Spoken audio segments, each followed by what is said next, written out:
Anyone who's ever done anything worth doing has dreamed big, failed mightily, and mostly started from humble beginnings. This is a podcast about such people.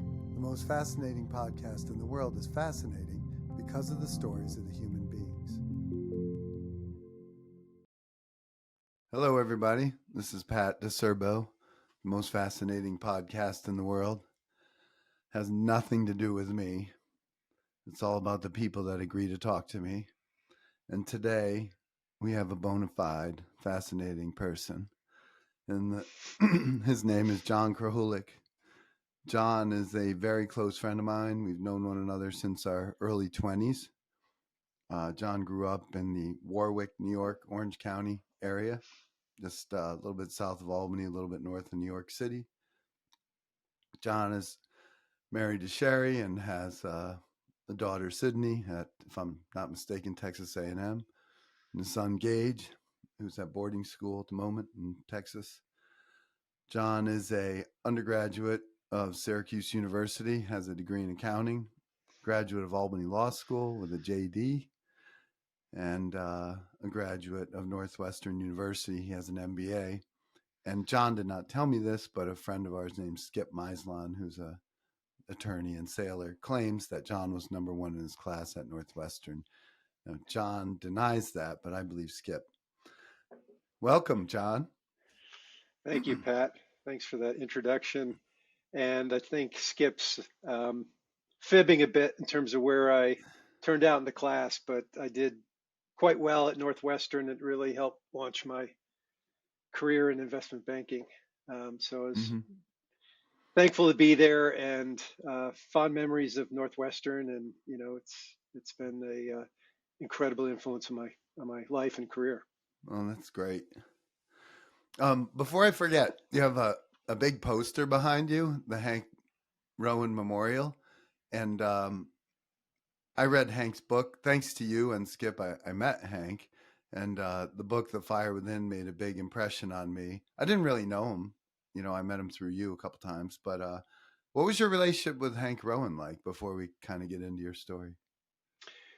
Sure. So I've had a long relationship with Hank and some members of his family, going back to the time when I lived in upstate New York. Lived in Saratoga Springs after attending Albany Law School. I was working for Crane, Kelly, Green and Parente.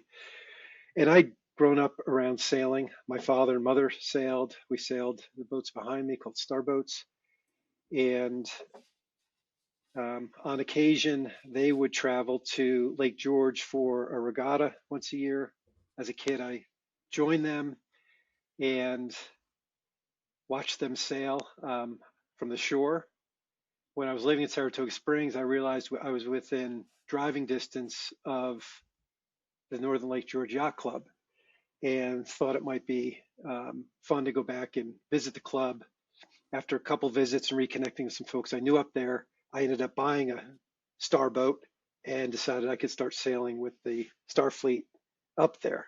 Hank Rowan at the time was fleet champion, very welcoming to any new sailors, and we got to know each other quite well. I improved as a star sailor fairly rapidly, and I gave Hank Rowan a run for his money.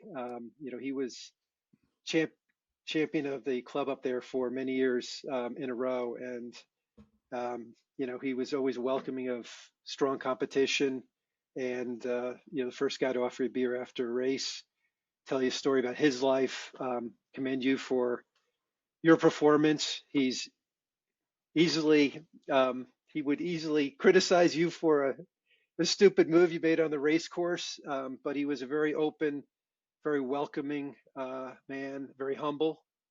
He, as you know, Pat, he built a tremendous business in New Jersey, Inductotherm, and meeting him on the race course, he's the epitome of an everyman, and fierce competitor out there, even into, I think he was probably in his 70s when I was competing against him, Pat, up there, and just a tremendous influence on the club and promoter of starboats and the fleet racing up there.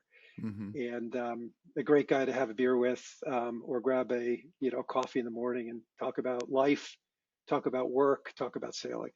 He was that sort of person. For people that don't know him, and the reason I mentioned him is Hank Rowan is widely considered to be the father of induction melting, if I'm not mistaken. And he wrote a book called The Fire Within and created these induction melting furnaces that I don't know, maybe they have 60 or 70% of the world market. I could be totally wrong on my numbers, but it's a huge percentage of the world market. And I figured that would be an interesting anecdotal aside. But I'm in the habit of asking questions about someone's early life. Like, what do you remember, like when you were like 3, 4, 5 years old? What are your earliest memories? Pat, I reflect back on that time. I grew up in Warwick, which at the time was quite a rural town. Is maybe 75 minutes from Manhattan, but it was a farm town, small village. We lived on the outskirts of town. I spent a lot of time outside, Pat, exploring. I enjoyed athletics. Athletics at, for 4 or 5 years, climbing trees, um, walking around the forest, riding my bike where I could get to at the time. Um, I did a lot of dreaming. I was a kind of a dreamer as a kid. I had a great, I think I had a really, uh, um, I think I had very vivid imagination. Um, like to play out things, toys, etc. But if I really have to reflect, Pat, and think about my life at the time, it was being outdoors, it was exploring, um, revolved around a lot around athletics, hiking, in the woods, riding bikes, playing with the friends who I could reach from where I lived, and a great family life. Mother, father, very loving, um, and I had a brother and sister as well who we had the typical sibling rivalries and relationships. So that's how I would, I think about my early childhood, and I think very fondly of it. Mm-hmm. Did you go to high school in Warwick? I did. I went to Warwick Valley High School, And you and ran again, cross country and track?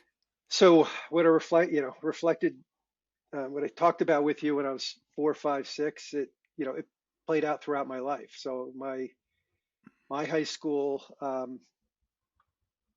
experience for me largely revolved around athletics. And at the time, doing 3 sports, one per season, was very typical. It was kind of expected of me. And it was a matter of, which sports I was going to do. I was a cross country runner, when I was a freshman in high school. I was part of a team that won the state championships for Class B.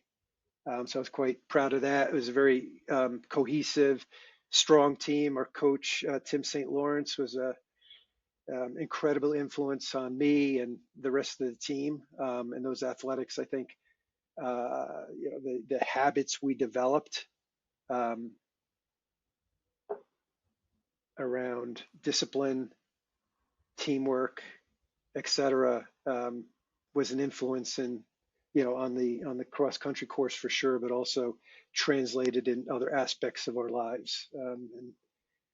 Um, I've got great memories of that. And I think it's been a huge influence on my life. And I do think about Tim St. Lawrence, our coach at the time, and the things that he did for me and others that really kind of set our lives on a very positive path.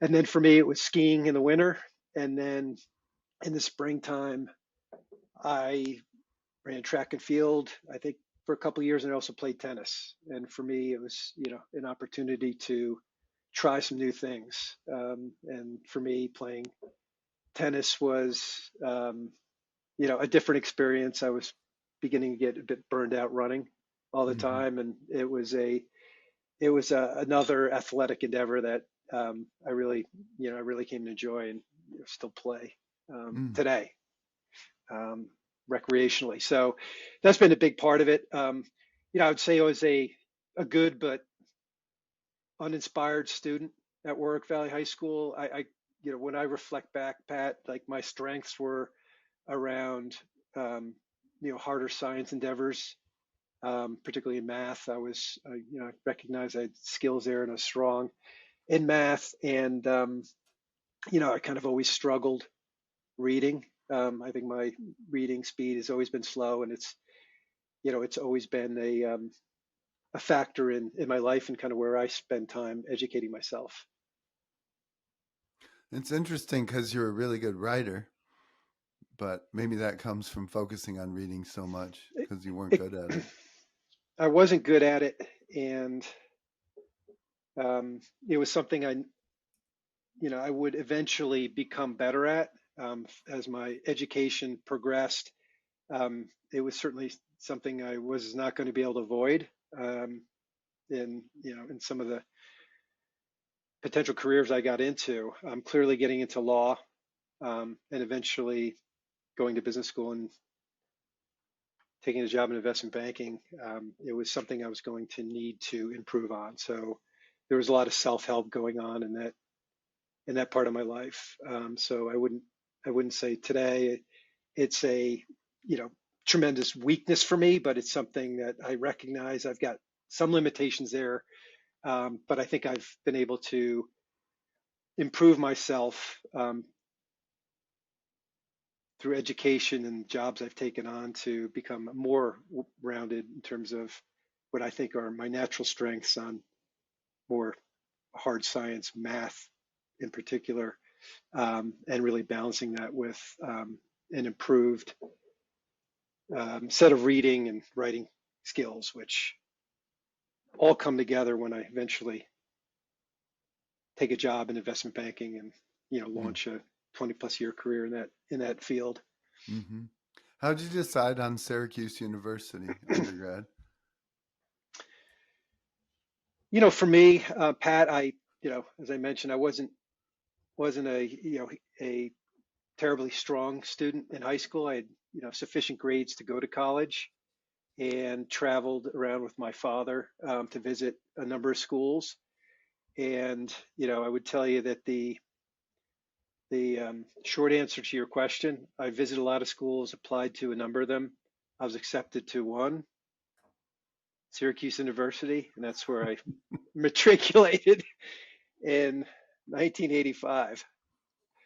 So there you go. I wish there was a deeper story to it, but that's how my college education formed itself at that time. That's That so was my funny. choice. That's where I was going.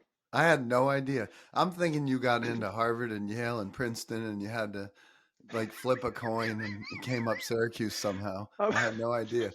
I'll, I'm being completely honest. That's exactly how it came to be. So That's off to funny. Syracuse I went. My parents packed me up in the car, dropped me off in my dorm, Brewster Bolin, Mm-hmm. and I didn't know what to expect, but that was the start of my educational career.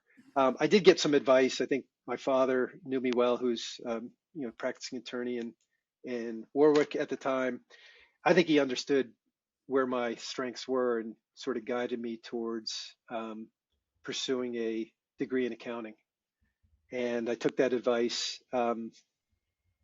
from him, and as it turned out, it was actually quite a good fit for my skills at the time. So at Syracuse, that's what I focused on studying. I continued to ski, and I skied for the ski team up there just to continue my athletic endeavors, and just had a great experience. I met a lot of people from a lot of different places, so that was, I think, helpful for me coming from a small town to meet people who lived in Long Island, New York City, all around the country Mm. as I made my way through Syracuse. And did you at that time were you thinking about law school or did you kind of decide late in the game like So Pat, my path to law school was probably a path of least resistance. did you go And direct? Forgive me. Did you go no, direct? yeah, I did. So Okay. my father's lawyer, as I mentioned, my brother at the time was at Albany Law School. My Hmm. brother's 2 years older than I am. Went to Siena College. He loved the Albany area. He enrolled at Albany Law School. He excelled there. And when I was graduating Syracuse, I had my accounting degree. Actually, had a job offer from Price Waterhouse at the time in Manhattan, and I sort of reflected on going to work or potentially following the path of my father and my brother into law school. And I guess I wasn't called to start my career. I was the opportunity was with Price Waterhouse in Manhattan. I don't think at the time I saw myself as a person who's going to live in a big city and and lock myself into um, a career as an accountant. And the opportunity to go to Albany Law School was there. I'd done well enough at Syracuse to have the opportunity to attend, so I went that path.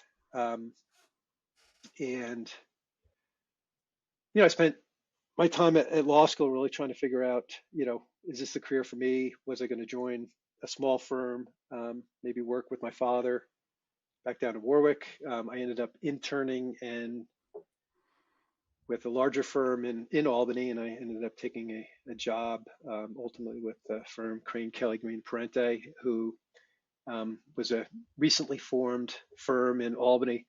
Um, as an intern, I worked with one of the partners, Pat Green, and we developed a strong personal relationship.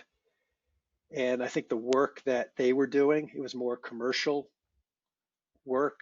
They had a number of financial institutions clients, began to resonate more strongly with me as a potential career in the law, servicing financial institutions as clients. So that to me felt like the best path to marry some of the skills I had with a career in the law. So off I went. So at that time, was North Star Bank maybe, or was that Fleet by the time you I think it was Fleet was there, and you and did business with them? the firm did business with Fleet. Mm-hmm. The firm also did business with First Albany Corporation, Mm-hmm. which was a regional investment bank. Mm-hmm. Those are the two largest clients. I recall the firm also had a credit union as a client, Mm-hmm. and the credit union is doing quite well and growing, and I think became a strong client for the firm. So I worked for that firm for I think 2 or 3 years, Pat. Mm-hmm. All the time, and this is probably when you and I first connected, Mm-hmm. somewhere along the way in that period of time, maybe late in law school or early in my career as a lawyer in Albany. And while I had interest in what the firm was doing and trying to help grow the business, execute where I could, and do the best I could as a lawyer, it was a profession that, like all other professions, Pat, require a passion to excel in. Mm-hmm. And at the end of the day, I thought I was competent. I thought I was capable, but I didn't. To me, it wasn't a calling that I was passionate about, and that always bothered me. It bothered me when I was there, and all these professions require dedication, long hours, etc. And I think it's important to soul search and think about where you are and where you're headed in your career and life. And as my father told me a year or two before he passed away, he said um, there's no do-over in life. You can change course, you can do different things, but you can't roll the clock back. So think very carefully about how you're spending your time, and make sure you're doing things that you want to do and are areas where you can add value, and um, conduct yourself where you're not going to regret how you've spent your time. And that often means making changes, um, being honest with yourself, self-reflection, and not being afraid um, to do things differently, or to admit that the path you're on isn't a path that you're going to be happy with down the road. Um, and don't be afraid of making changes, right? And admitting to yourself and others that this isn't for me, Mm-hmm. which I ultimately did there. I Mm. realized that this was a career. I was I was competent, but I wasn't passionate, and Mm. to me, it wasn't sitting right with me, and I felt like I needed to make a change. Mm. So you were exposed to some institutional transactions in the relationship with First Albany, and that changed your thinking in some ways. Or? Yes, no, that's true, and I was more of a generalist, Pat. Mm-hmm. I drafted wills, closed real estate transactions, represented clients in night court, represented you Mm-hmm. on a That on a was one of famous on a famous real estate the that was one of your most transaction. brightest moments as an attorney, I think. So Counsel has confused me. I was it was something. You It remember was that, something. Judge? I do Counsel has remember that. confused me. I was doing my best. We had we had a tremendous strategy, Pat, That and was great. things should have worked out better for you than they did, but But they worked out better that's in the end they because did work out I well. would have been too far away from town down there Yes, in the that was boonies. a wonderful property Pat was trying to buy, but it was fairly fabulous Yeah, property, right, very remote. right. We had a strategy for Pat to come out successful around a auction Brilliant. process that that we concocted our strategy, executed it perfectly, and unfortunately the judge took too much heat from everybody else in the room, decided that he was going to He overrule re- himself. he reversed himself. I was going to say.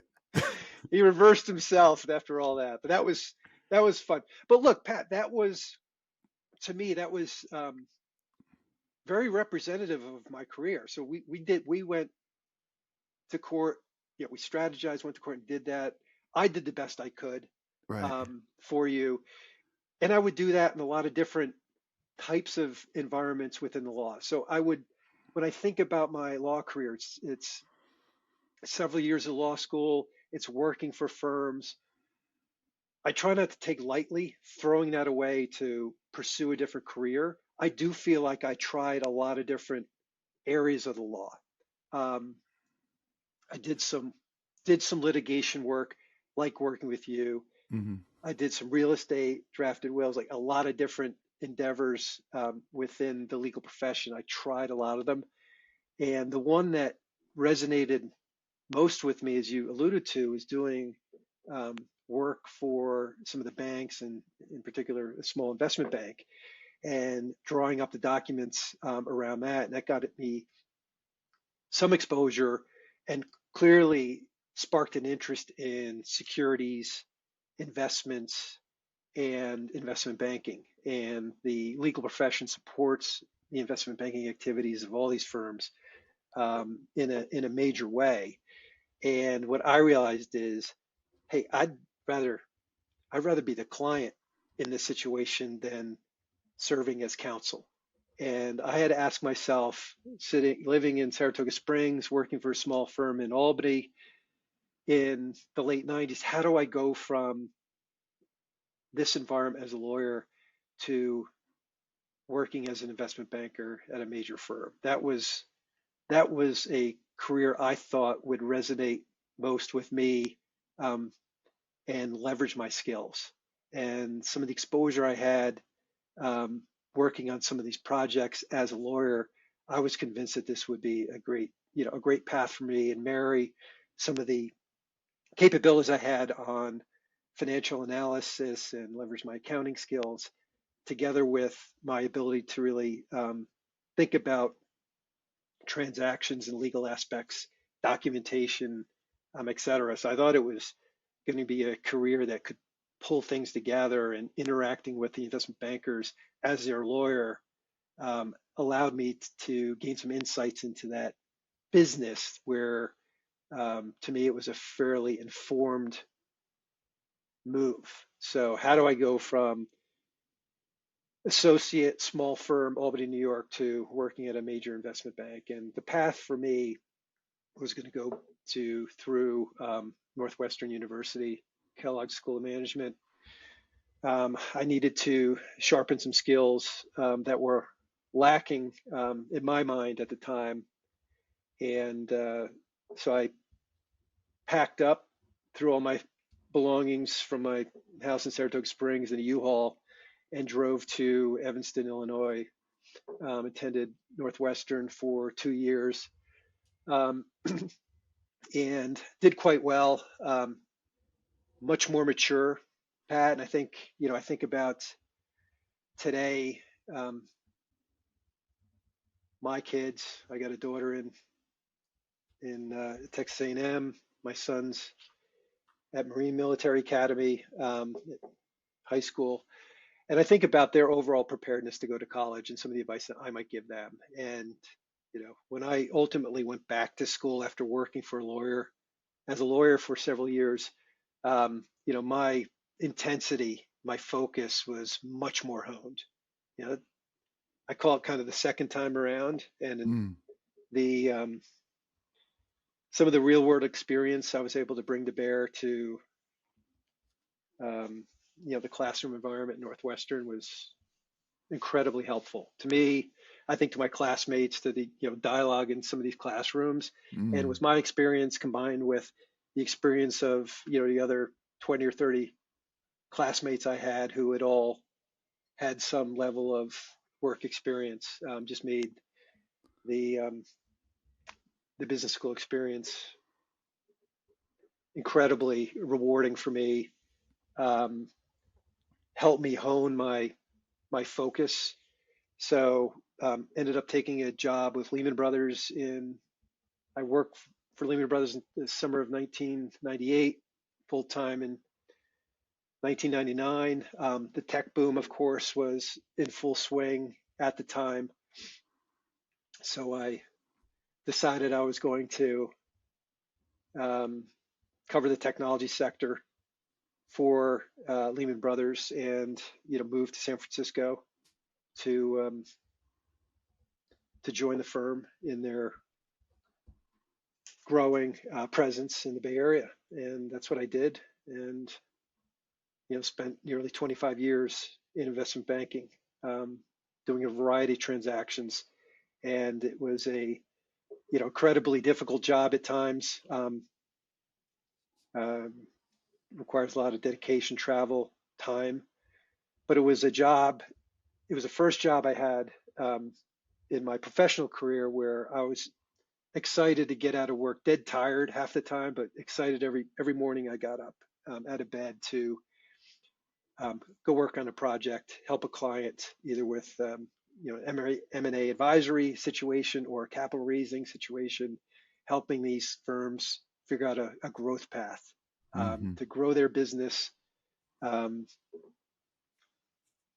advance their footprint, et cetera. It was something that really found to be compelling, and something I was able to combine skills I developed as a child with some of the skills that I had taken real time to improve, as I mentioned before, some of my reading and writing capabilities, which were really improved quite a bit during law school, and bring all these things together to become, what I think would, people would characterize as fairly effective investment banker. And I moved through the normal progression as a career from a associate through managing director with the different firms I've worked for.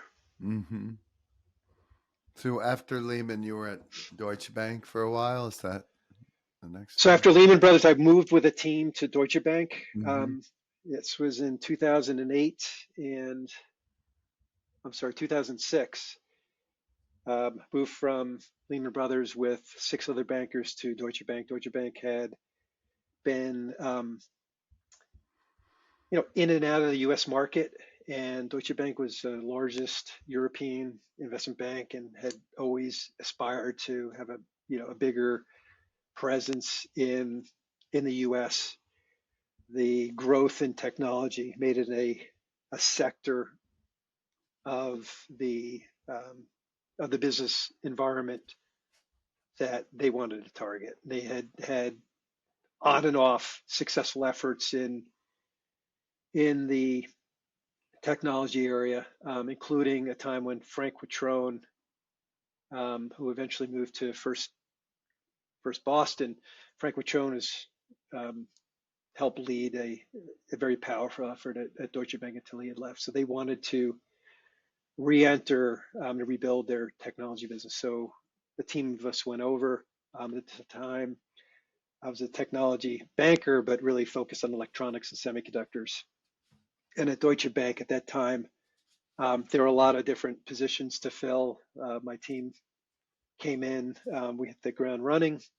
One small area of the technology world, which was related to electronics and semiconductors, was the solar industry and what eventually became clean technology and renewable energy. And a lot of that started with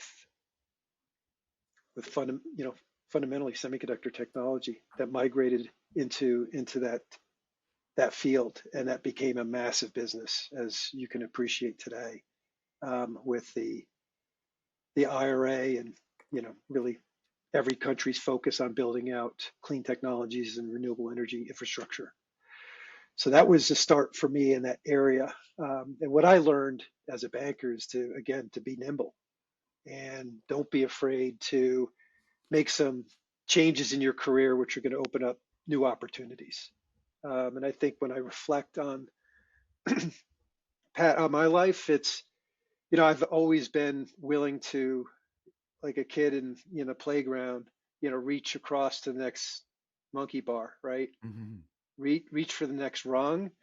And for me, it wasn't always, it wasn't always climbing a ladder. I've certainly climbed some ladders in my life, but I've certainly gone sideways, just across the monkey bars and come down. And I've learned something every step of the way. There's always something to learn about the world, about yourself. So if there's something that I've always been thankful for is I don't, I'm not scared to make those moves. That's been something I think from my childhood on to current career opportunities and situations. I go into things open-minded. I think it's important to look at your life collectively and don't be afraid to reach for the next rung. And sometimes it's sideways and sometimes it's going to take you up, but there's always something to be learned along the way with all these decisions. Mm. And my professional career has really been on that trajectory. So, there were opportunities in areas that I didn't have a lot of experience in or a deep domain knowledge. And what I have learned is all degrees in the world can help you, but it's all about wanting to be curious, Mm. I feel like, educate yourself and learn. And that's what allows you to progress in life, in my mind, and develop new experiences, and be capable, is have that natural curiosity, but I learn feel about these like new areas. the difference, say, between what you're describing and a lot of us is like we can envision it and we are curious. And you said you're not scared, which I'm not sure I believe you. But you, whether you were scared or not, you took action. And I feel like a lot of the conversations I have with people, it's about that taking action. And to me, it goes back to just everyone down deep wonders if they have what it takes.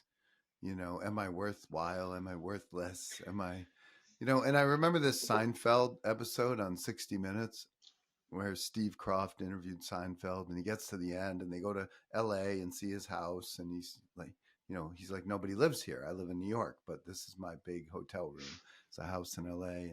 And he talks about doing stand up and how he got started, and how the pilot they did for Seinfeld was the smallest pilot ever, 4 episodes, and they laughed about it. And so Steve says at the end, when have you been happiest? And Jerry didn't hesitate. And he said, right now. He said, because, when I was doing stand up, I thought I had something, but I didn't really know. And at some point, I just committed and I bet on myself and I didn't lose. And I have to tell you, that's a very good feeling. And I feel like all of us go through that at some level, right? Like we all have this. You use the word dream when you were a child, like daydreaming, and lots of books talk about that and how important it is. But that choice that happens or doesn't happen between decision and action, a lot of people just never make it. Like in my case, I'm always scared, but I just do it anyway. No, look, I'm glad you called me out on that, Pat. Like I'm glad you called me out on that because I would tell you like, yes, I'm scared like everybody else. Like these are scary decisions, but I don't, I'm not scared of making a decision. Like Hmm. if I, think about it, I've got a real bias towards action, Right. and and some of them are foolish decisions, but I, it's, you're absolutely right. I can be scared every day, but I'm not afraid. I'm not afraid to reach for the next rung and just see So where it's going to take me. another story, because I like stories, but I was in a room with Rich Templeton, the CEO of Texas Instruments, and it was a pretty intimate room, Union College graduate, by the way. And this young tech entrepreneur in the front row said, "Mr. Templeton, what advice would you give to someone in my position?" And he didn't hesitate at all. He said, "Decide fast and correct as you go." And he's like, you don't have time to agonize about decisions. But I think it's a universal truth. The pace of change today is so fast that no matter what you're doing, you just have to make a decision and then course correct. You're constantly correct. You're never going to be right. And everyone's so afraid of being wrong. Like, most people I know that are successful are wrong all the time. And then they course correct. Right. That's, I think that's a very astute observation. Like Yeah. I was telling my daughter, she went to But doesn't it Italy. go back to confidence, Pat? It's confidence in yourself. When you get to the next spot, you're going to reassess, So I and would say you're fundamentally, gonna make whatever you hope. Look, if I reach for the next rung and I don't like where I am there, then at that time I'm gonna go. I'm gonna make my next move, which will get me to the place I want to be. so So confidence is a funny word though, right? Like I don't know. I feel like personally, like I often lack it, but there's this book that I read. I forget the title, but the author talks about precursive faith. And precursive faith would be tantamount to like faith in God. Like I can't really prove it. Like you can point to a book, you can say this and that and the other thing, but I've not seen God. And it's the same in business. Like you can have this pro forma that says this is what's going to happen down the road, but all of a sudden you get in there, and as Mike Tyson says, you had a plan, and then you got punched in the face, and your plan is out the window. But confidence, so is a funny word for me, but faith in that if I take action, eventually, just by taking action, eventually I'll make progress. And like, because you think of any trip, like my daughter just went to Italy, and I was like, no matter what, stuff is gonna go wrong. Like most people are like, I hope nothing goes wrong. And I like to get beyond that and say, stuff's going to go wrong on your trip. And guess what? She's headed to the airport in Florence, and she gets a text message that they're leaving from some other airport in another city 2 hours away. They're not even flying out of Florence anymore. So they bus them to this other airport. She almost misses her connection in Copenhagen. But I like to take a little credit for scripting her. I'm like, stuff is going to go wrong no matter what. And chances are you'll get home to America eventually. And I just feel like there's so many of us that fail to take action because they want perfection. I should keep it And the in the first barriers, place. Pat, when that happens, the barriers just pile up in front of you, right? You Mm-hmm. start to require a certain clear path, which will never materialize, Mm-hmm. to make that decision. And what you'll end up doing is, in your own mind, piling up impediments from proceeding, because that crystal clear path that you'll require to make that decision will never Well, that will never be the case. to use my word, proof. There is no proof, which is why I need precursive faith. Like if you could prove it to me, and then I say, "Oh, okay, now there's no risk." Of course, then there'd be no opportunity either, right? Right. No, that's true. One of my favorite expression: frequently wrong, never in doubt. Yeah, right. So Um, that is that defines a lot of people who can lead, oh yeah. and I mean, they've got a lot of it kept inside, but to the outside world, frequently wrong, never in doubt right. will But win it's the true. day. Like, the metaphor of the ocean liner, you're constantly course correcting. You want to Yep. avoid the icebergs, but, you might hit some weather. Um, but I was wondering if you would Pat, talk it's like about. sailing. Mm-hmm. It's like sailing. There's a lot of minute adjustments, and Mm-hmm. there's some big changes to your tactics you'll need to make.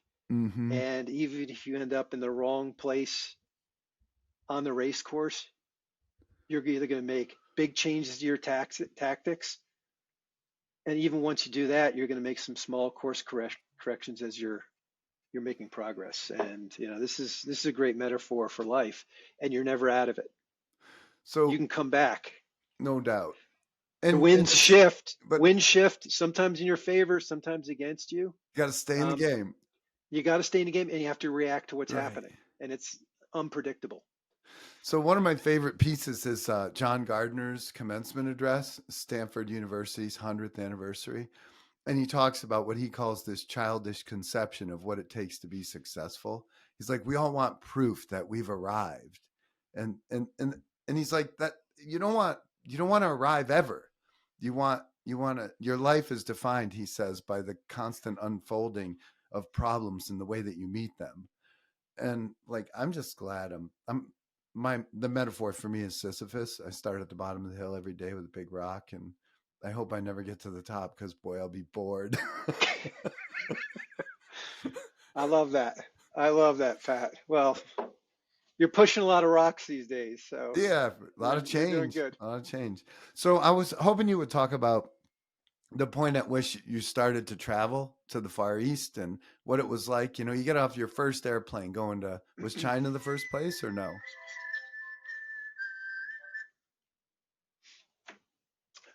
My first tr trip to East was Hong Kong. Okay, what was that like? So When was that? that was probably 2000. That's the year 2000. And I had a company, a semiconductor company called iTex, and they made DSL chips. Remember DSL? That was Mm-hmm. a great communication technology. So they made chips for DSL capabilities, and Cutting edge at the time, cutting right? edge at the time. Management team, and we had a number of customers um, of iTex who were Asian companies. So we felt marketing, we were trying to raise probably $75 million of equity for the company, growth equity for the company, a very typical amount of capital. And, we prepared prospectus at the time called a red herring, printed these documents out, and we took the management team on the road. And for those unfamiliar with the marketing process for an IPO, it's usually a 2-week effort, visit This was an 20. IPO or a private It was equity an investment? IPO. It was Okay. an IPO for the company. So I was a banker traveling with the management team. I helped the management team draft a prospectus, which again brought, prospectus is a document which outlines every important aspect of the company, from risk factors to a business overview, strategy, and the financial results of the company, typically over the last 3 years. And you think about my background in accounting, law, and taking this job in investment banking, it really began to bring my skill set together because I could really dig in with these companies and help them prepare a document. And the prospectus is really it's a story. It tells a story. Mm-hmm. And the roadshow, which is a slide presentation which talks about the business strategy, marketing, operations, every aspect, is a storytelling document. And I think about me as a young child dreaming to picking up some of the bread and butter, nuts and bolts skill set along the way, and helping these companies explain their business through numbers and prose, like what is this company all about? Why is it going to be successful? Why is it going to be an interesting investment? And the reality is, and I'm not talking about iTech specifically, for all these companies raising growth equity, these are risky propositions, right? A lot of these companies, the story's not going to play out as we hope, but we do need to describe the business as best we can for investors and let them assess whether it's something that's interesting to them. So this company typically would do the marketing process 2-week, quote unquote, roadshow, and we physically go around and visit investors, including Northwestern Mutual, for some of these deals, and meet with the portfolio managers and try to convince them that the companies that we were underwriting an equity deal for were going to be good investments, and try to solicit their interest.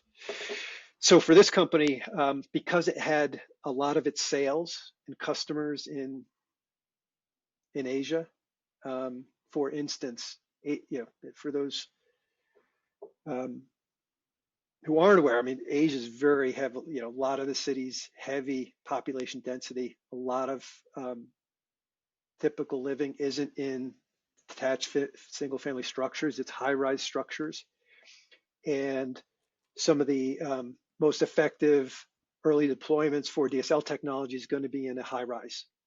You've got a lot of density of utilization and marketing. The company had penetrated the Asia market significantly because of the tendencies for these dense cities to be deploying connectivity technology like DSL very rapidly. So I took the management team to Hong Kong, and it was my first trip to the East. And Hong Kong at the time in 2000 was, unbelievable. To me, it was the epicenter of capitalism, just because of the density, and it's 24-hour city, and obviously Manhattan, very very very similar environment, but there was something about the tone in Hong Kong which resonated with me, and it's a visually stunning place if you've ever been there. Mm-mm. So I took the management team around in Hong Kong, and that was, I think, my first overseas trip. And since then, marketing transactions in Asia became much more common. It's got to be the right type of company. It's got to have some connection to Asia. I would say the same thing about Europe. So you do have companies which are very US centric, and marketing these companies overseas is something you can do more through your sales force instead of taking the management team on a lengthy trip there. But some of the companies are going to be very interesting investment opportunities to Asian investors. So taking these management teams to Asia, and specifically I've taken them to Singapore. I've taken management teams to Taiwan, Japan, Korea, and of course Hong Kong. those would be the major steps.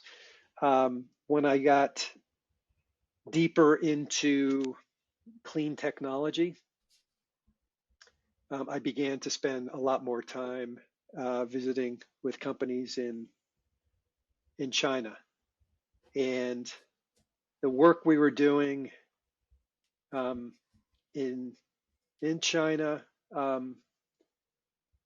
and also in Taiwan, Japan, Korea.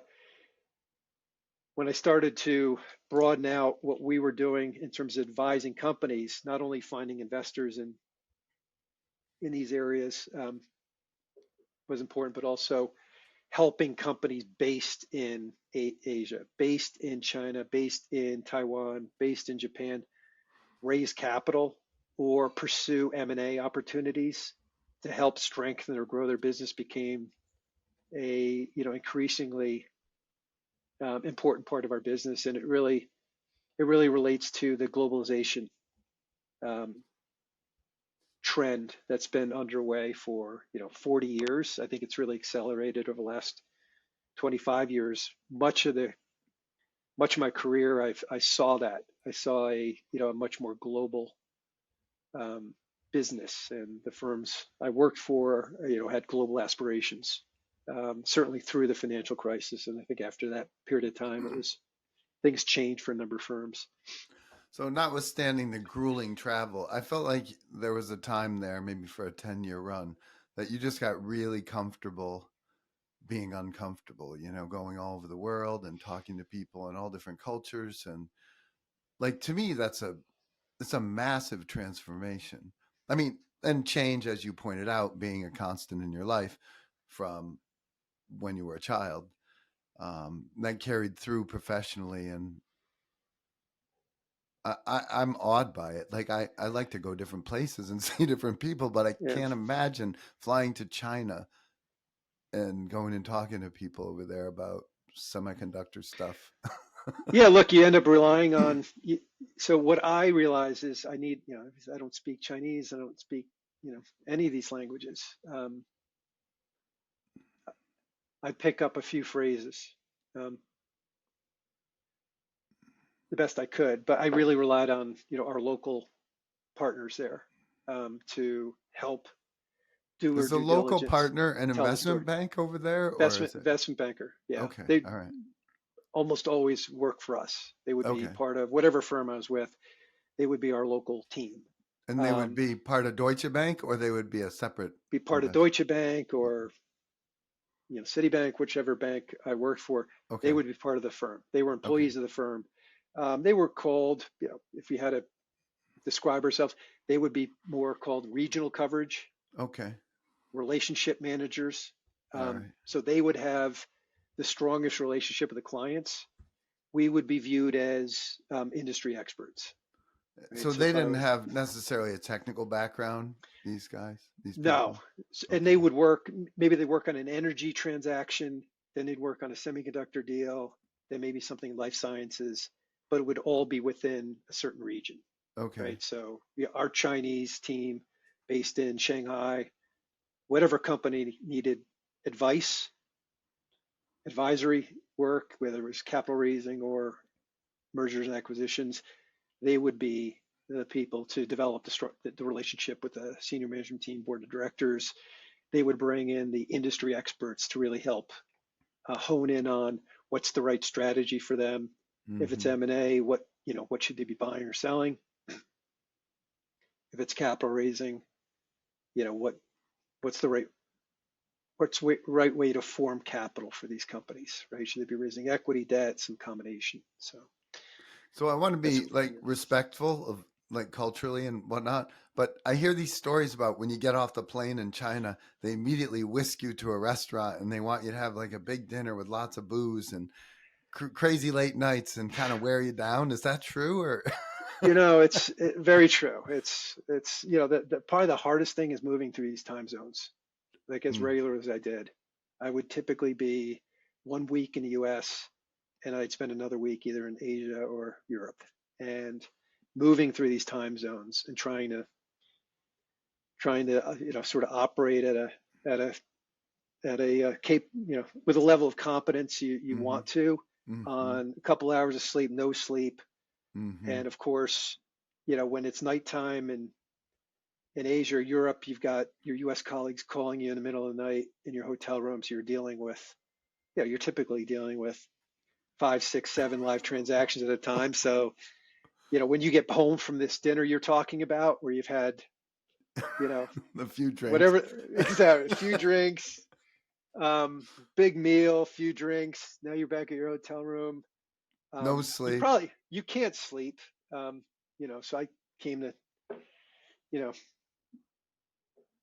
sleeping pills help to a degree, but they don't really fix anything, because you're never there long enough to get in sync with the local time zone. But that was the hardest part, just being never, a few hours sleep for weeks, weeks on end would be pretty typical.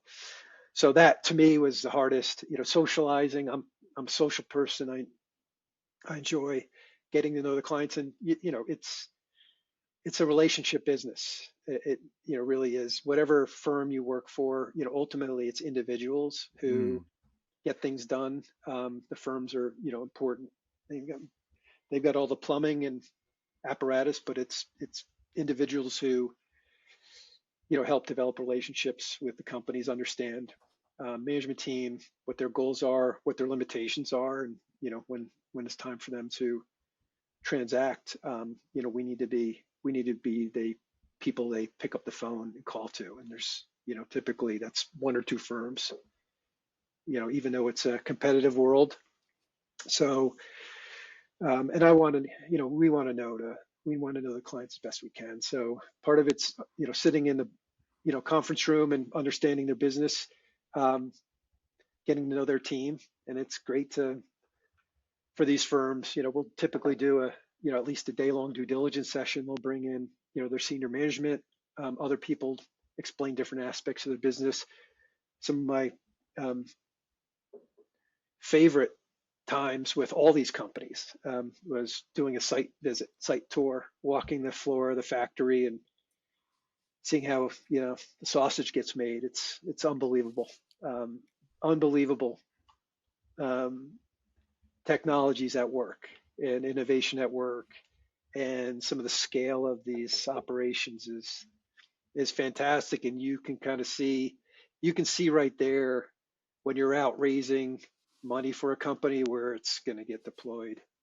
So helping, to me, it's always been helpful to make that connection. And actually, I'm a tactile person. I can't just look at a slide deck and understand things um, as good as I should. So for me, getting down and walking the factory floors is something I always enjoyed. That's fascinating. So you after a time, I don't want to put words in your mouth, but you kind of got tired of flying to Asia after a while. I did, yeah. It's, takes its toll. Mm-hmm. I have two young children. My wife Sherry, wonderful woman. You know, in many days, raising her kids without me there. Even though I try to get on a Zoom call or something with him, when I could during travel, I just kind of felt like I was away too much. And there's a lot of wood to chop here in the U.S. in terms of helping companies um, grow more locally. So to me, that began to factor into my thinking in terms of where I want to spend time. Gotcha. And I also saw the job began to change. The financial crisis really um, the financial crisis resulted in a lot of changes to the investment banking world. A number of firms, obviously no longer with us. The first firm I worked for was gone at that time. Thankfully, I wasn't with them, but it it drove a lot of change in the business. And a lot of the changes were things that I didn't like. I liked it when it was a little bit more rough and tumble, entrepreneurial type of business, and like a lot of different industries, it's seen a lot of consolidation. It's heavily regulated, as you can imagine. It was before, and it's gotten, much more significantly regulated. And look, some of the changes that took place in investment banking and in the financial world, I think were contrary to my philosophy around banking. And it's very simple. And I've had, I remember earlier on in my career talking to senior bankers, and we debate different companies out there that we were pursuing business with and or covering. And a few people make this comment like, "Oh, that's a shitty business, right? That company, that's a shitty business." And it's like, wait a Mhm. minute. So I sat through this. I heard this comment, and somebody said, "Well, that's a shitty business." So, but wait a minute. The company's doing several hundred million in revenue. It's generating net income. It's employing thousands of people. It's got a product a lot of people want to buy. So you hear people make these comments, and they really form my view that and a lot of these people were shortcutting to that's a company that's going to have a low valuation, right? Some low multiple of earnings or EBITDA because it's more of a commodity business. It's That's got what low the margins. translation is. That was a translation. This is what I'm translating. So, but I've always felt, Pat, and part of it is, working as a tech banker, doing a lot of IPOs. I've probably done 50 different IPOs. Every company, it wasn't up to me. And let me just finish that crappy business comment, which is I don't want to work with that company. It was that banker's standpoint. And my view is it's not up to me to decide which companies can raise capital or not. That's not, I never viewed that as my point. If somebody's got a business and they need capital to grow, my job as a banker is to help tell that story to investors, help them understand the business, help the company develop reasonable projections for where the business can go and what capital is required to facilitate the growth trajectory of the business, and go tell investors the story as best we can. Make sure the management team's prepared to tell the story, and that takes a lot of work for some people. Just aren't, they know their business but they're not good at communicating it to investors. So a lot of time we spend is to help these teams understand their own business and understand how to tell that story to investors. So I felt like that was one of my strengths, and I never felt like it was my job to say, you know what, you're a crappy business, just like my colleague says, and therefore I'm not going to work with you. I'm not going to spend time with you. I never, like, to me, it was never my job to stand between a company and investors, and it's our job to put them all together. And there's some investors who love those businesses. Mm-hmm. They like businesses that are predictable, even though maybe they're a little bit lower margin. Mm-hmm. But a lot of these businesses run really, really well, Pat. Like Mm-hmm. they're operationally, because they can't make a lot of mistakes, they can't waste money. And there's an investor, there's class investors who love those businesses, and these companies can grow and be incredibly successful over time. Mm-hmm. And then you've got other investors who love businesses that are moonshots, Right. right? I don't even have a product yet. I'm going to go raise some money because somebody's going to believe in me and what I'm trying to do. And there's an investor for that. So I always felt like in our job as a banker is I'm not here to stand between these companies and investors. It's my job to help these companies tell their story, and the investors are going to select the stories they want to invest in. It's a So love story. You're just it is. spreading the love. You're like Exactly. I'm helping them communicate, exactly. right? I'm Like not going to it's discriminate. never my job. Okay, Right. so let me fast forward to like post financial crisis, and obviously you've got a lot of firms with um, big DEI Mm-hmm. initiatives today.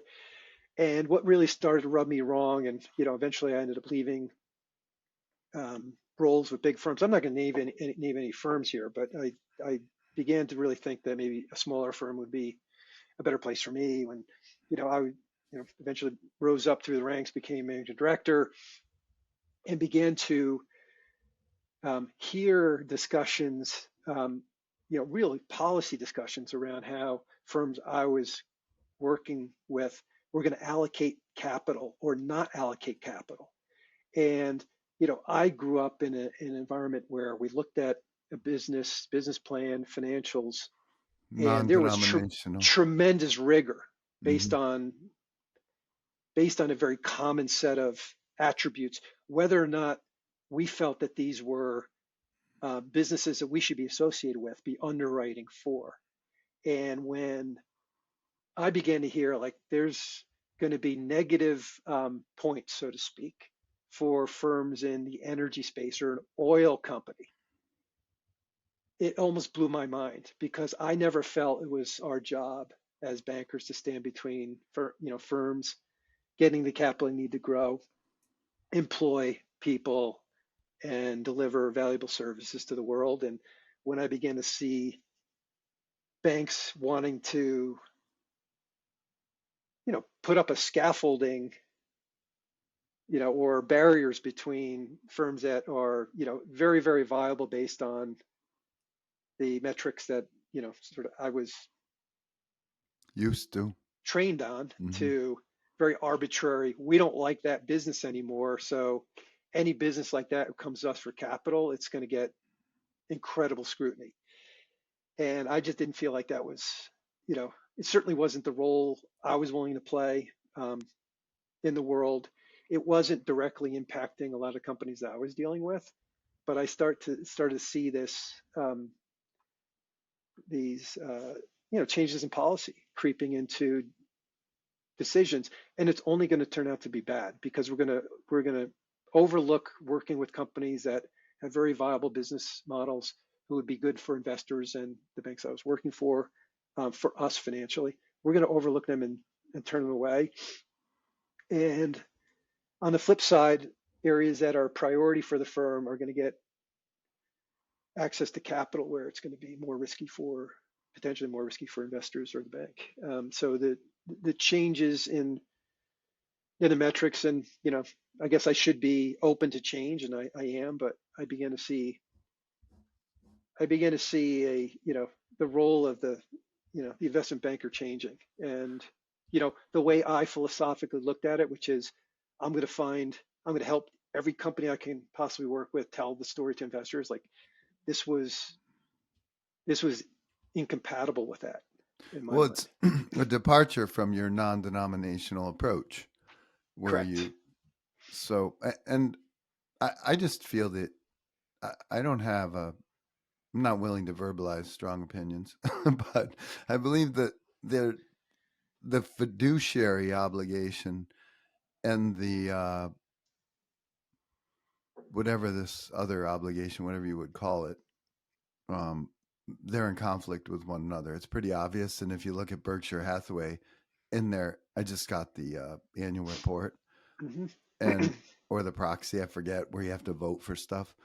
And there's all these shareholder initiatives that where certain groups of shareholders are asking the shareholders at Berkshire Hathaway to vote on certain things, and management goes down the list and says management's advice or recommendation is to vote no on these. And it was like 10 things, I think.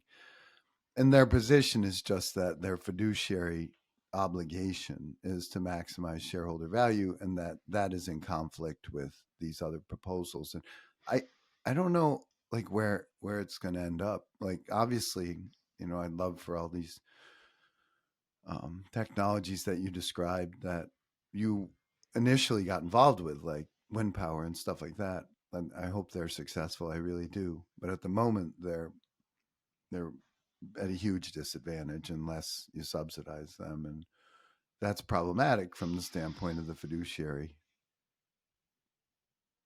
duty. I think Correct. that a lot of these firms have.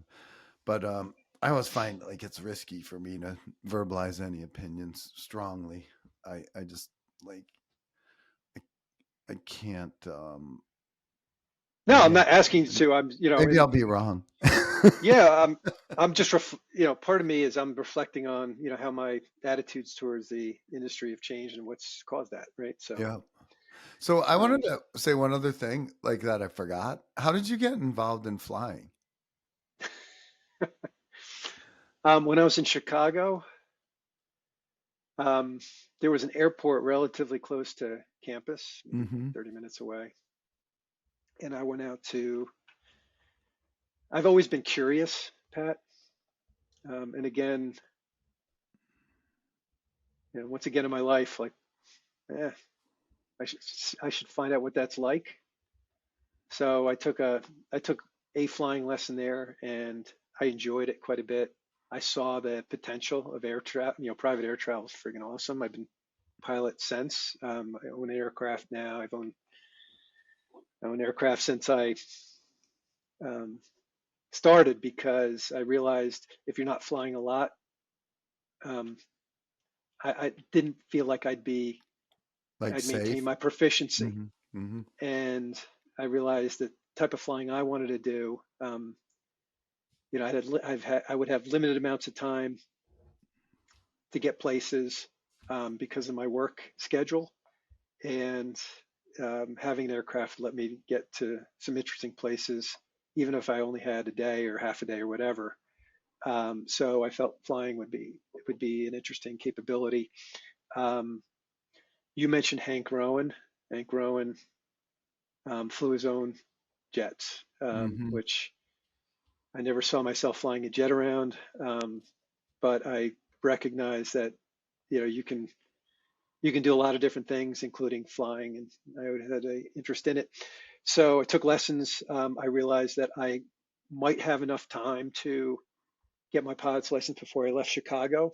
And the last day I was in Chicago, I took my FAA exam um, and passed my exam. The last day I was there, I was actually leaving for New Mm. York, I think, the next day. So I had that under my belt, and as to have the flexibility to get very interesting places. I decided I was going to buy an airplane. It was like, I think I spent $22,000 first airplane I bought. It went like 90 miles an hour. It Hmm. was almost faster to drive, but it was the experience. And it Hmm. was a challenge. So um, I did that, and I've, owned a number of different aircraft since then. And I still fly today. I love it. And the perspective you get from, a mile or two up, this is a big country. I, Oh I yeah. love I love flying around. In fact, I think I took you up to the Grand Canyon when you were visiting. Just the perspective you get from the air is like nothing else. You don't get the same um, viewpoint from the ground. You can't. And I like marrying the two. It's great to be on the ground and see what and know what it's like there, and then overfly some of these places. So Mm. that was the beginning, and it's been something I've it's a life passion. And I think I'll fly until they tell me I can't. Perspective again, just another kind. Indeed. Um, so what's next for you? Like, do you have anything that you're thinking about professionally or personally or otherwise? Um, Probably a different challenge, Pat. I was with a small investment bank for last year and a half. I decided to take time away from that to focus on more family issues. As I mentioned, both my kids are down in Texas, and my wife and I want to be able to see them and support them as much as we can. And to me, I think it's one of the things that bring a number of things together. Um, I've always been interested in new technologies, new concepts, and I've loved working in clean tech, renewable energy, and given the time I spent outdoors, environments important, and protecting it's important. One of the things that I'm starting to look into is the And I think it solves huge problems. But one of the things I'm fascinated by is the tiny house trend, and where there's an opportunity to develop, um, basically starter homes, but tiny houses, which are incredibly energy efficient. Um, they're cost effective to build. They look better um, than typical trailer park.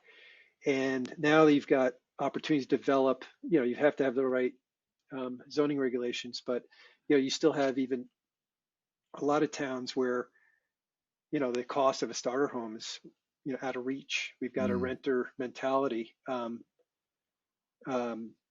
or reality. I don't know if it's a mentality or reality, but the renting is the trend, and I think people would prefer to own.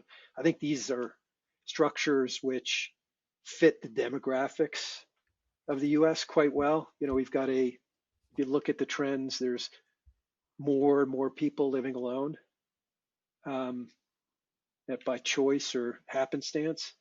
Um, but these tiny houses look great. They're very, very energy efficient. I think they're a great starter home. Um, so the opportunity to sell the house on the land, small pieces, get people a start in the housing market in something that they can look at and proud, and they own it and kind of learn to maintain it and everything else. And then a lot of these people would be single or couples or retirees who want to downsize out of a home. And I think about a lot of the different factors today: the cost of building a new house, the cost of energy in maintaining a house. Um, to me, this solves a lot of problems. And if you can situate um, a tiny house community, so I'm thinking 20 to 30 tiny houses and some amenities in the community, you can have an opportunity to bring in teachers, firefighters, policemen, and let them live in the community that they may have been priced out of. And I think there's a lot of value to that aspect. So it's something I've been investigating, exploring. I've seen some of these communities developed in certain areas. I think I've got an idea in terms of how I want to do one, and that might be the next thing for me. And it's going to involve a lot of new things for me, which new challenges. Reaching for the next rung, whether it's going to be up, sideways, or down, I don't know. I'll figure it out when I get there. But I do think that even if I do one of these and it doesn't go well for me, it would, I think it's going to be a service to the community where we can find a place to locate this and get people in a situation where if they're young and starting out, they've got something that they own, that they can choose, design, and build wealth. And real estate's been a great way to build wealth in this country over a long period of time. Or retirees. And I Mm-hmm. think about my mother, and she lives in a big house today. Mm-hmm.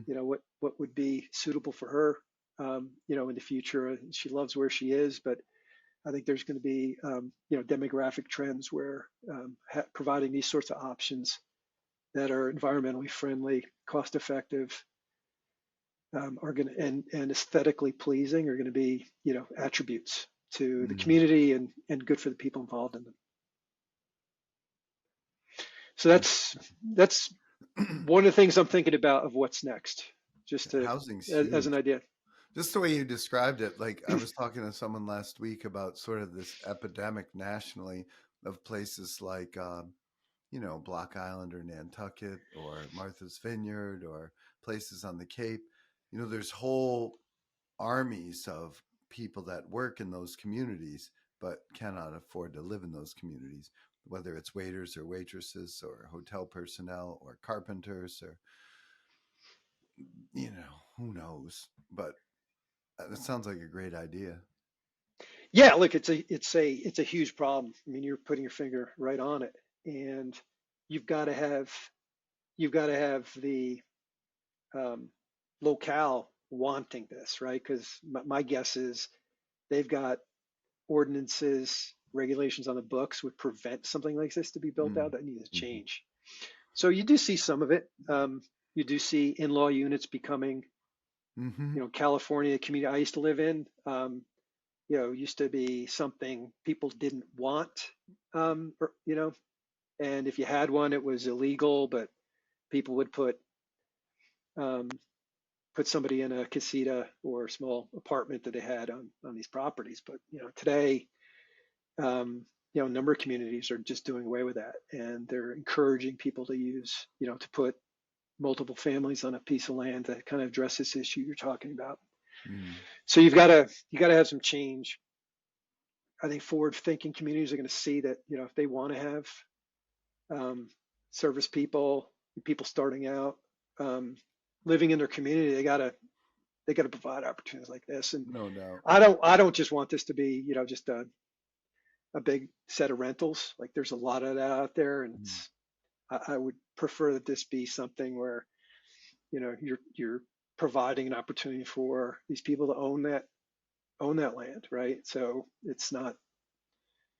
I don't think it's the preferred way investors would want to do it, but I think this is better for the community to have people step in and buy and own these things. And if you're talking about 650 square foot, right, on a small parcel, it should be affordable. Mm-hmm. Is there anything that you might like to ask me or say before we wrap up?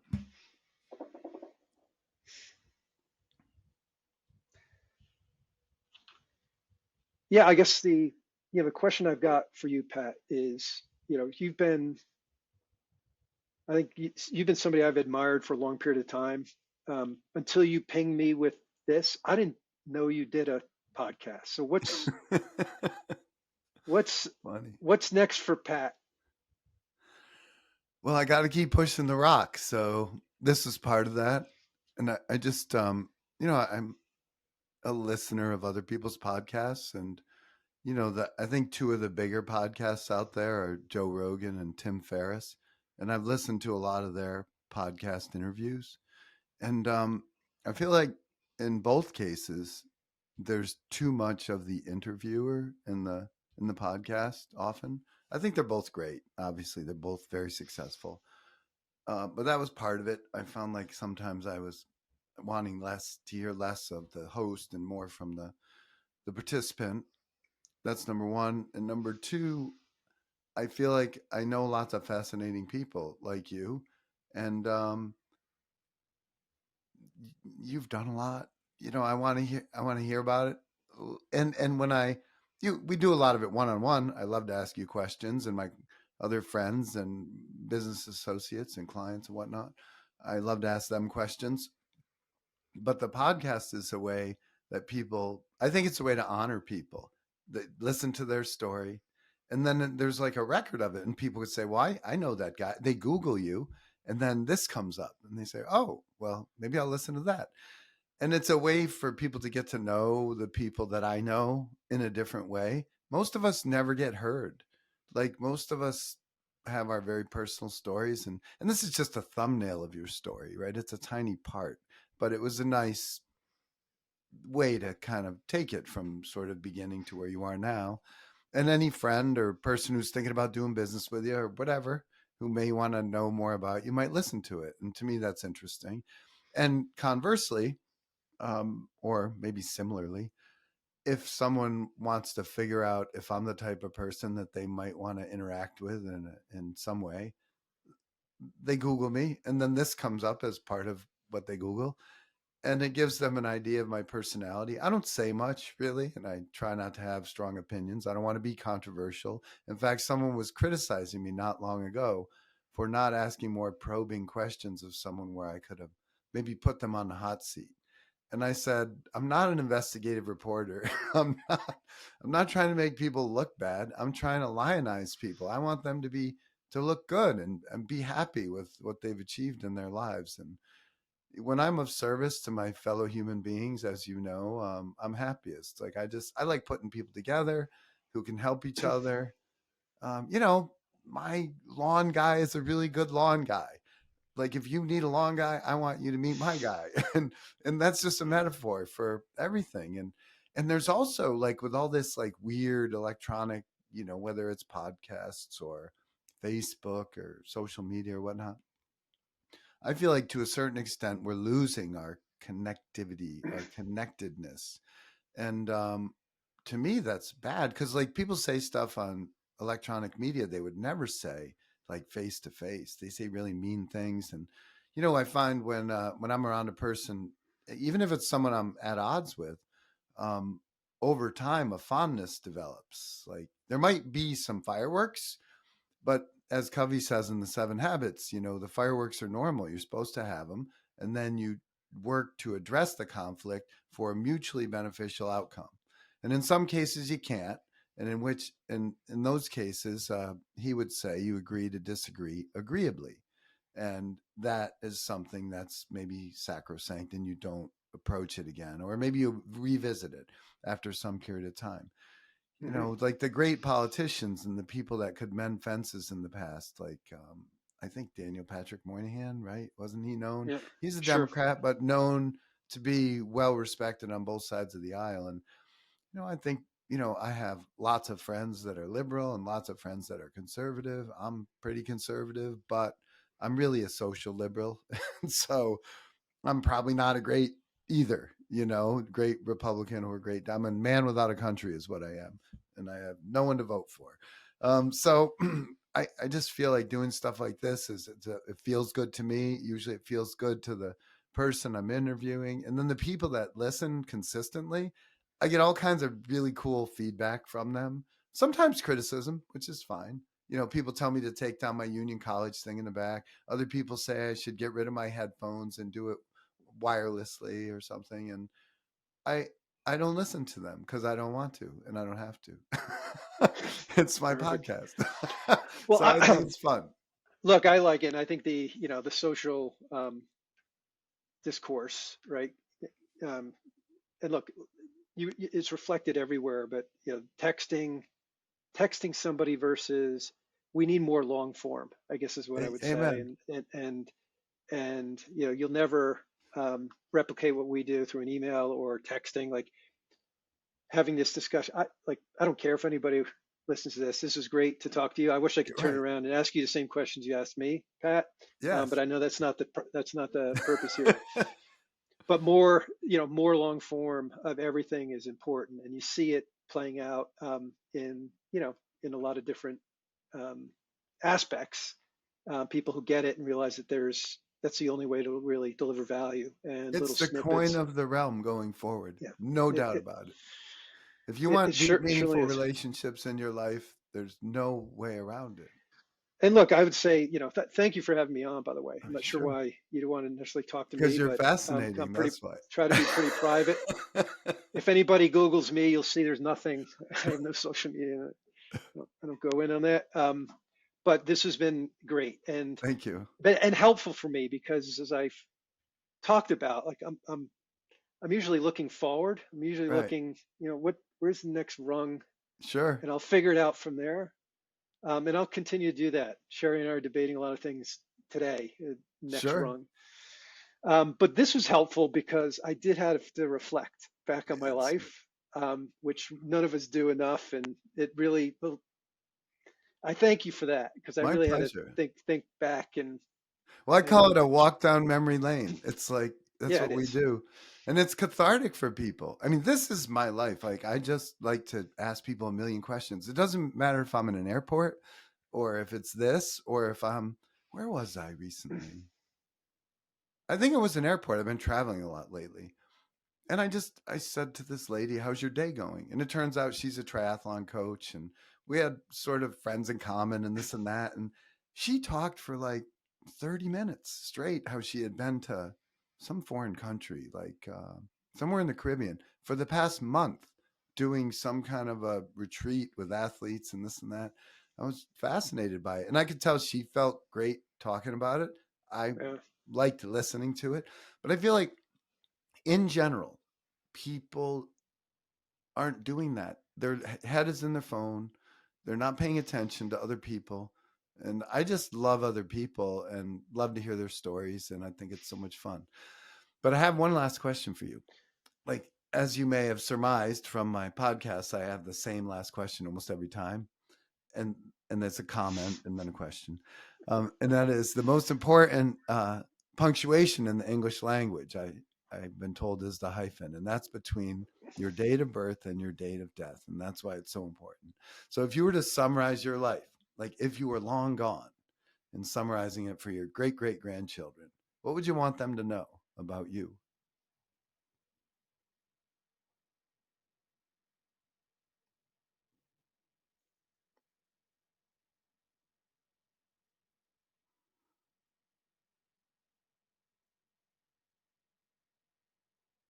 Humble and striving. That sums it up. You're so much more than that, by the way. That's how I describe it. There's so much I don't know. Yeah. Everything I've learned, like it's, you know this, right? Every Right. time you peel back the onion, there's more onion. So Yeah. that's the humble part. Right. And it can be daunting, but Amen. striving is the, reaching to the reaching forward, right? You Sure. can't let that instill a sense of fear, etc. And I would think that that would sum it up. So I often talk about John Gardner. I'm going to send you his commencement address from Stanford 100th anniversary commencement. But it basically says, life is a constant unfolding.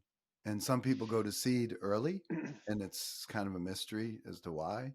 And other people keep learning into their 90s and beyond.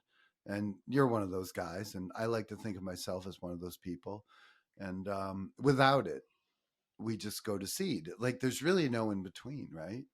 You're either growing or you're not. And it's sort of the martial arts, you never arrive. You're always in a learning um, frame of mind. Like I say, I want to be a Jedi, but I'll never be a Jedi. I'm aspiring to be a Jedi.